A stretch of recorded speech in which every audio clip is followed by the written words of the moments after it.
Avant que ce nouvel épisode commence, je voudrais vous remercier pour les 130 vues sur ma vidéo sur les extraterrestres. Au passage, pensez également à la voir en entier et à vous abonner et à lâcher un petit pouce bleu sur la vidéo sur les extraterrestres et celle-ci. Dans l'espace, on trouve des déchets. Tu te foutrais pas un peu notre gueule quand même? Oh que non. Même dans l'espace comme sur Terre, on a du mal à gérer nos déchets. Comment ils sont arrivés en haut? Bonne question.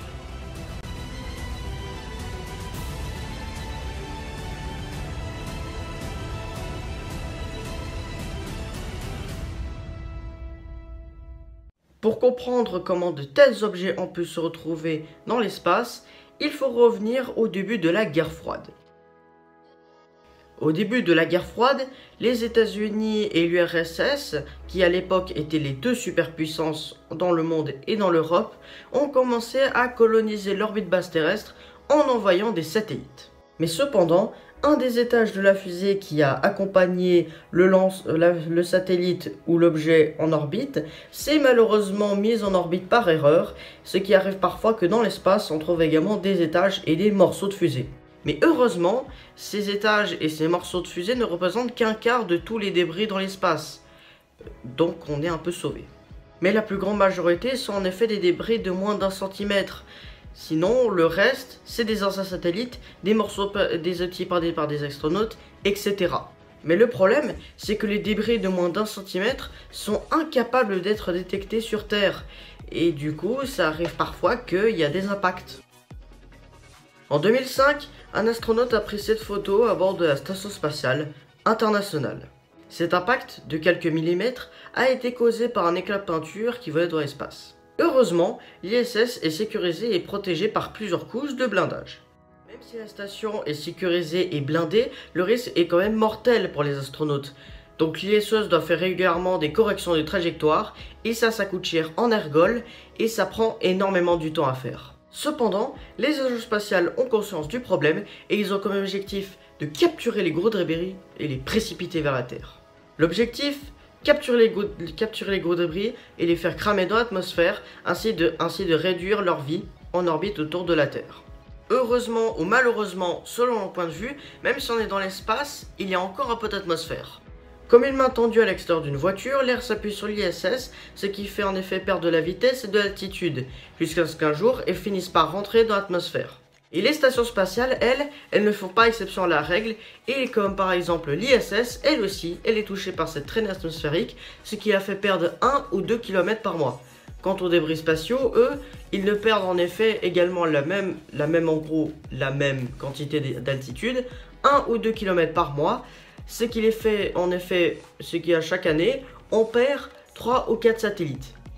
Et c'est pas suffisant pour faire réduire le nombre de putains d'objets qui se retrouvent en orbite basse terrestre et un peu partout dans l'espace. Mais heureusement, des véhicules ont été spécialement créés pour en effet d'une part ravitailler la station et en plus rehausser la station sur la bonne orbite. ATV, Progress ou HTV sont tous des cargos en effet capables de ravitailler la station et ils sont également équipés d'un moyen de propulsion pour rehausser la station sur la bonne orbite.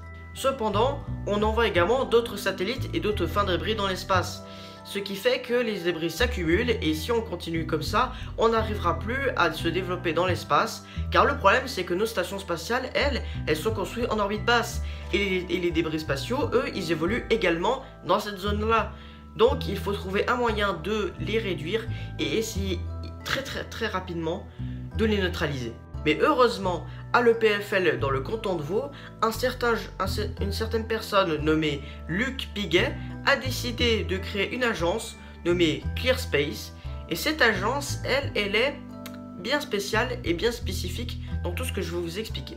Le but, capturer les débris et les désorbiter grâce à un remorqueur spatial qui devrait atteindre les cibles et les faire désorbiter et les faire cramer dans l'atmosphère.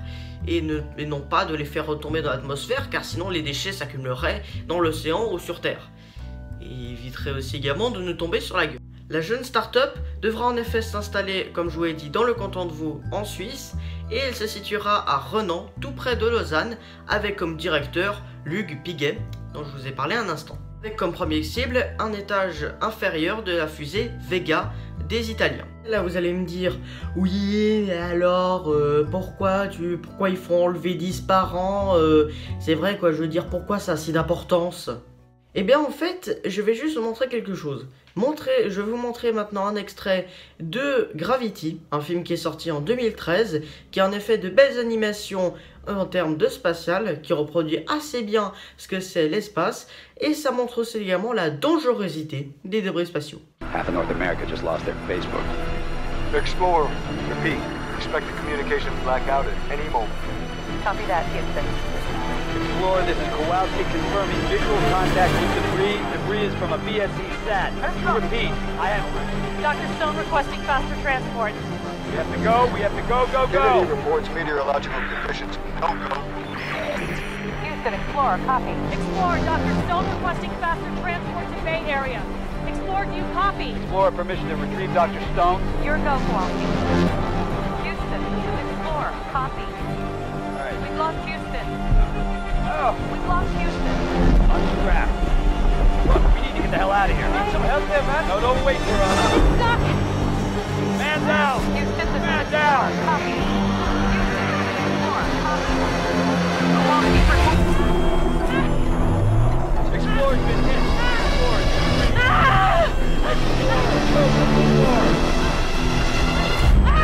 Astronaut is off structure. Dr. Stone is off structure. Dr. Stone, detach. You must detach. If you don't detach, that arm's gonna carry you too far. Listen to my voice. You need to focus. I'm losing visual of you. In a few seconds, I won't be able to track you. You need to detach. I can't see you anymore. Do it now. Houston, I've lost visual of Dr. Stone. Houston, I've lost visual of Dr. Stone. Bon, tant qu'on y est, on va continuer avec en effet un impact avec la destruction de la Station Spatiale Internationale. Désolé pour le spoil.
Comme vous l'avez constaté sur cet extrait, les débris en effet qui entrent en collision vont en effet créer d'autres débris.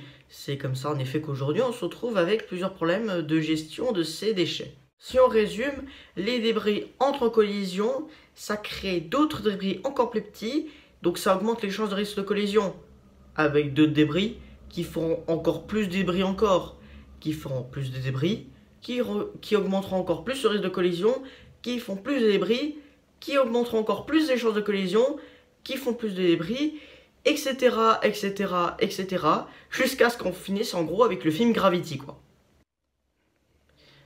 Bref, en tout cas, l'espace est un domaine passionnant, extraordinaire, mais il faut savoir aussi également prendre ses responsabilités et savoir trier nos déchets.